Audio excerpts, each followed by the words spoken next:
Lou Russo has asked that I be allowed to ask a series of questions on his behalf with regard to the accounting and the answers that Broadmeyer provided to the court from your interrogatories and requests, if I may. Sure. Yeah, we're going to do this all in one. Mr. Broadmeyer, on question 3 to your answers that were provided to the court from the interrogatories that you received from the judge, you stated that you had copies of all bank statements and that you would provide them to Attorney Dean Lewis. Has Attorney Lewis been provided them? He has. On question 5, you answered that you scrapped Mr. Russo's bulldozer, bucket loader, and 2 trucks. And 5B, that you believe you had the authority to sell them. 5C, that the values for the scrap was based on the weight. 5D, that you were paid $1,800. And 5E, that it was scrapped with Frank's LLC and Ansonia. And then 5G, that you would obtain the receipt for the transaction. Do you have that receipt, and have you turned it over? I have not yet. When do you think we would get that? I will contact Frank's again and see if we can get a copy of that. So based on question 5 and your answers, you told the court that no other scrap metal transactions occurred outside of what was listed in your answers, correct? Where he was paid, no. Question 12, you list Matz Clark, Charles Hallepin, Philip Cole, Luciano, and Ann Broadmeyer as those hired for subcontractor labor, yet in question 13, you state that none of their work required licenses or other trade certificates by the state of Connecticut. Where did you come to that conclusion? I don't believe that you need a permit to do your cleanup and load dumpsters. Okay, but replacing plumbing and electrical systems? They didn't do any of that work. Okay. You state you don't have any receipts for the work the subcontractors perform except for your wife. Why were no contracts or receipts or estimates or agreements ever made with any of the other subcontractors? These are pretty much day labor stuff, so they're not actual businesses. But yet money was exchanged hands from the estate of Mr. Russo, correct? That's true. Okay. Regarding Lou's roof, yes. Question 15, Mr. Russo asserted on multiple occasions that his roof was 3/4 completed when he was placed into a conservatorship. He knows this because he had done it himself. Yet in your answer, you state Rocky's Home Improvement redid the entire roof, including plywood, for $10,400. You write that a permit was not obtained from the town to do the roof, correct? Well, that's the responsibility of the contractor. And you were the home improvement contractor that was managing the repairs, but for the overall repairs of his estate? Yes, but the roof was a separate issue. And I did have I had 2 contracts come out, one before Rocky's, who gave me a price of $15,000. The entire roof was shot. I don't know what else to tell you. Question 15, bullet point 13, regarding the Lorenco's labor to remove the oil tanks and scrap metal. Right. Why is there no accounting of the value, weight, or transaction specific to what was scrapped by the Lorencos? Give me the number again, I'm sorry. Question 15, bullet point 13.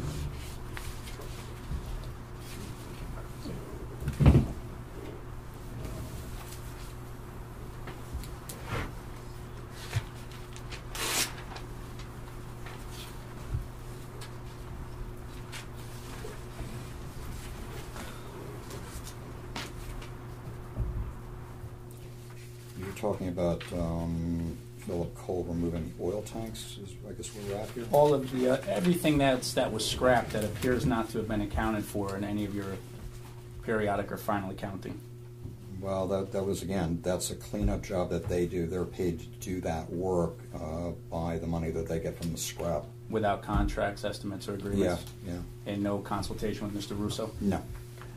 Question 22, regarding Mr. Russo's copper tubing and heating and plumbing system, he claimed that small amounts were scrapped for heating and plumbing repair. Where are the receipts, weights, amounts, and deposits for those small amounts? And again, I don't sell that stuff. That is done by the metal people, so that has nothing to do with me. They did the labor to remove the items from the property, so I didn't have to put it into a dumpster. And I ask that because the amounts, however small, should have been correctly accounted for, and also because the Lorencos were reimbursed by Attorney Lewis during the foreclosure proceeding, and he paid them out of his pocket for receipts that they had from Home Depot. I'm going to just object to the form of the question. It's really just a statement. It's not really a question. All right, you want to phrase that in the form of a question? Yes, Your Honor. The Lorencos according to your testimony, scrapped little bits and pieces to replace his heating system, according to your testimony and your answers. The receipts that they had for replacing that are in the record that you billed for, but Attorney Dean Lewis also paid for in the eviction proceeding. I bought the copper tubing and the fittings and all of that. I'd have to go through their receipts, but I don't think there's anything on there having to do with copper tubing or any repair parts for plumbing, except one fitting for the wall tank. So all of these small items, there was no weight, no receipts provided for. No. So, regarding the cash in Mr. Russo's home when he was removed, this is question 24.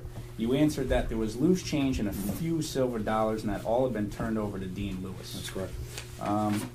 Lou states that there was 4 $50 bills on his wallet that was also with his...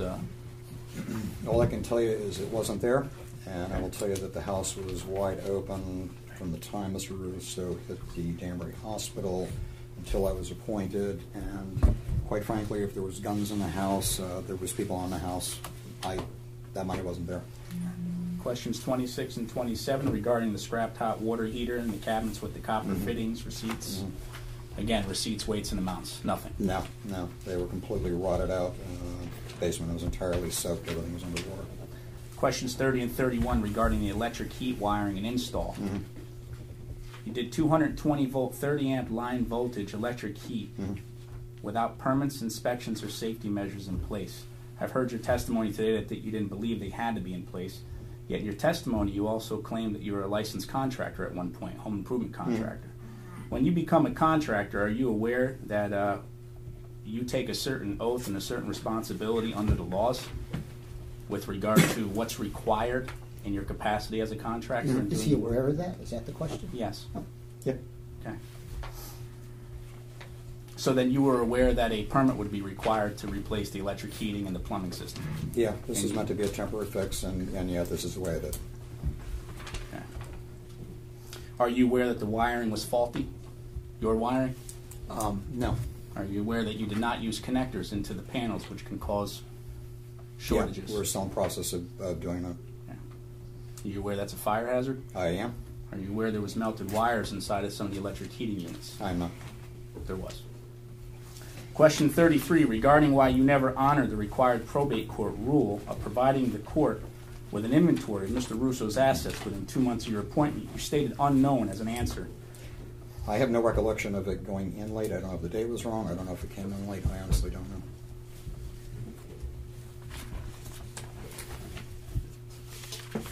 Did you ever file an initial inventory of Mr. Russo's assets? Yes, there is an inventory on file. Your Honor, if the court could just take judicial notice that the inventory was stamped in by the Housatonic Probate Court February 6, 2014. It would be part of the court's file already. Yeah, I don't know why that was so late. But it was your responsibility, correct? Absolutely. Okay. Question 36, you state that Philip Cole was hired to remove scrap, that no 50-50 deal split existed. However, in the presence of the investigating state trooper, Philip Cole stated that you had a 50-50 cash split deal on the removal of the scrap. Is Mr. Cole lying? Yeah. Okay. Question 37.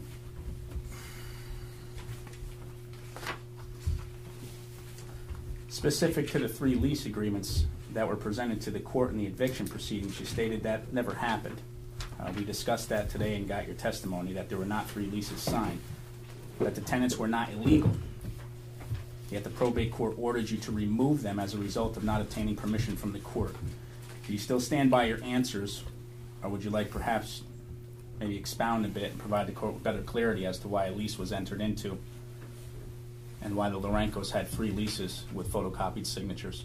We started with a lease that was supposed to provide a deposit that she was supposed to be getting from an agency to help her.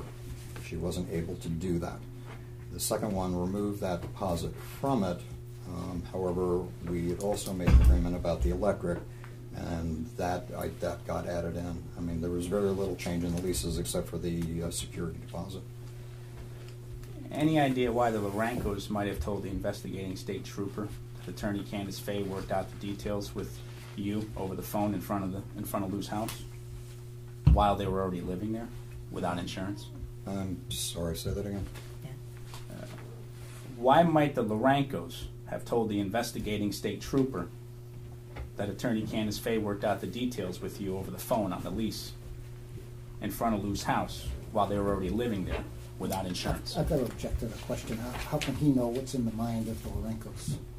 We were there to interview the No, Lurankos it's, with this. it's a technical legal objection Okay. to the way you formed the question. Right, I'll sustain the objection. Okay. So you just have to rephrase your question. Yes, sir. Did you work out the lease agreements with Candace Fay? No. Candace Fay, was she aware of the lease agreement with the Lurankos? We had discussed it prior to me doing it. We did not discuss the details of the lease. And the only other discussion I had with her after that was when this got brought to the court's decision. And at that time, neither she or I necessarily felt that I was not permitted to do that, but she honestly didn't know. Setting that aside. And question number 44, you didn't answer. I'll ask it again. It says, where's the rental income for Lou Russo for the months the tenants were living in his home? The only money I received from the Lorenkos was $400, and that was, I told them I would put that towards the electric. There was no other income. And that's accounted for on August 1st. It looks like $400 cash from the tenant on your final accounting, but it hasn't appeared in any of your accounting prior. Are you aware? Should have been, because I don't think there was any other changes. Yeah, that was one of them. It's in the periodic accounting also. Is it? Yeah. And then on August 30th, 2013, you show, oh, I'm sorry, no, that we already covered. I'm going to duplicate that. And there's a new charge here. Looks like, where is it? We're not on the final accounting, just on the periodic accounting. Okay. Right, just for the interim. Right. All right. On this, back to the home, and now we'll come back to that.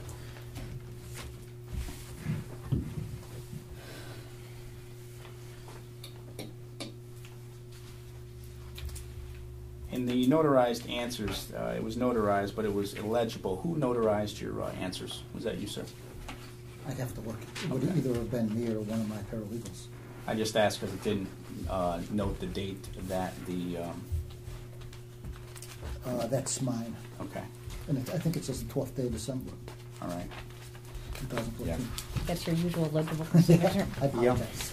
You got to be left-handed. And question, an additional question. You claim in your answers that you believe you had the authority to sell Mr. Russo's assets, scrap, etc.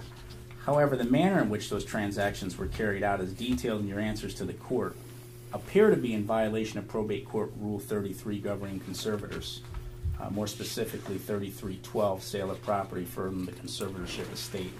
Why was Mr. Russo never given a list of the items that were to be sold for his approval as I'm going required by to the law? object to the form of the question to the extent that it. Right, so you have to, Okay. we have the rules of evidence and procedure, so you Yes, have sir. to conform to I'm them. learning them as I go. And I noticed that, but that's all right. All right.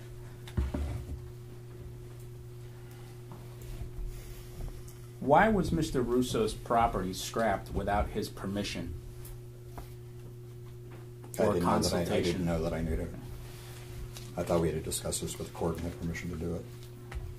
And why were all the items that were scrapped and sold not inventoried and a listing of their fair market value provided to Mr. Russo for his review prior to sale? I'm going to object to the form of the question. Sustained, right. Did you ever receive permission from Mr. Russo to sell his assets? No. Did you ever consult Mr. Russo on the value of his assets being sold? No. How many times did you visit Mr. Russo in the 17 months that you were his conservator? Not many. Okay. Wrong, once at the hospital. Once at the hospital. Your Honor, if we could, the last hearing, there was a motion for contempt based on his not getting or failing to get insurance for the house. I had a question on that, if I may. I think that's closed. Right. I was unaware that that was closed because there was testimony given that he was unable to get insurance on the home because it's near next to impossible. When I left the hearing, I was able to obtain and No. quote, My recollection was that we completed the hearing on the motion for contempt. And my recollection, Your Honor, was that he provided a copy of an insurance policy, sans liability, but it's my understanding that Mr. Russo did show the court, Mr. Broadmeyer. excuse me, I apologize. Mr. Broadmeyer did show the court a policy. he showed the For court, that. I'm sorry, counsel. Yep. He showed the court a policy. And in his accounting here, it shows a check number 1032 for $214.50 to American Home Insurance, but he doesn't show the date that the check cleared. I asked this question because the specific motion for contempt was his failure to place home insurance on Mr. Russo's house, not only when you ordered him, but also under the rules of probate court. So we're trying to find out, did he actually have that policy and possess it before the motion for contempt, or did he get it afterwards, because we don't know the date it was binded. Right, I And we think never that found was that just out. I can That recall was- that it was within a week of the court's order. Yeah, Right. my recollection. Right. I think it was just the issue of the liability itself that was Correct. Okay. of That he concern. got whatever policy he was able to get, and he got it within a week of, right, within a That's week correct. of the court's order. And if I can just, And the motion for contempt was failure to comply with the court's order. Correct. and I Right. think you may have, Right, so that was addressed, and your concerns were addressed as well. It was just the type of insurance that he was able to obtain for the properties at the time. Yes, Your Honor. And then also, Mr. Russo did have a notice to the court that he filed electronically due to, obviously, Mr. Russo doesn't have an ability to access bank accounts or funds or money. We're trying to help him out in the capacity of advocate as much as we can. He did provide a notice to the court that was directed by the state's Attorney General's office that it can be presented to the judge at the time of a hearing. It was provided electronically. This is the original signed copy. I know that all parties present should receive a copy as well, but he just doesn't have the resources to make photocopies of all these things. This is, I believe that the clerk received that today. Right, so what happens is that for the court, while we receive these, we have to notice that to all the parties. So we did receive that. I believe the clerk had indicated that you're going to be providing us with the hard copy of that. And then what would happen is we would set that down for hearing with regard to that specific motion. Yes, sir. Thank you, Your Honor. And Okay, so you were at 44, and then you asked about the insurance policy. Is there anything else? I believe, to everybody's joy, that may be the last question having to do with that. But Mr. Russo did have several questions that he continues to not be able to get answers for. He has no way of I'm going to ask you to purchasing. stop, Your Honor. We have things that are Right, so this issued is today that I need to get to. right. So this is for the interim accounting. So you Okay. you have no further questions? If there are no With regard to further that? questions that we can ask outside of that, I'm Correct, because this is what, Russo- what we do is we go by what is noticed. So then what was on direct was the accounting itself. Yes, sir. So then the attorneys and yourself are allowed to ask questions with regard to that. Then Attorney McKenna, as the attorney for the for Yes, sir. Mr. Broadmeyer, then he's allowed to readdress those questions that were brought up to provide a more in-depth explanation as to why certain things had happened and to try to answer any questions that you might have had. So then that would take care of the interim accounting, then we would do the final accounting, and I believe there's also a motion on for the sale or mortgage of real estate as well today. Correct, Counselor? Correct, Your Honor. All right, so Thank you, Your Honor. you're welcome. So Attorney McKenna? Thank you, Your Honor. Mr. Broadmeyer, you were appointed conservator for Mr. Russo, the person in the estate, sometime in late June of 2013. that's correct. Is that correct? How long have you been serving as a conservator for the probate court for the district, the Housatonic district? 2.5 to 3 years. And approximately how many times have you served as a conservator of the person in the estate in the Housatonic district over that 2.5 to 3 year period? Off the top of my head, I would say 10 right now. I've lost a couple